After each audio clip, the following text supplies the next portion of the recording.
rebooted machine and Zwift installed, ready to be connected. Power up the device.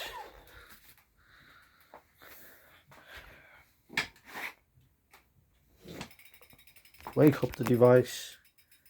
Connected, no problem. However, no power received. It's the same on Wahoo. On the app, I can't do a spin down, I can't do anything. I shall show you with a calibration test. So I get 3-4 miles an hour. I'm pedaling hard, the big gear. Oh, I managed to get it to 8 kilometers an hour. The speed sensor should be well up.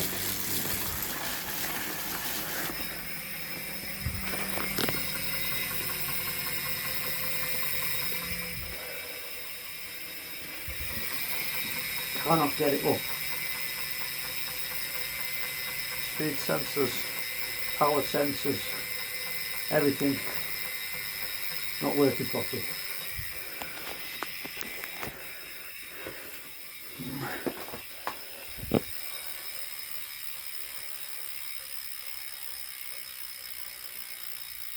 So it's back to the old turbo moving, I think. Guys, I need your help.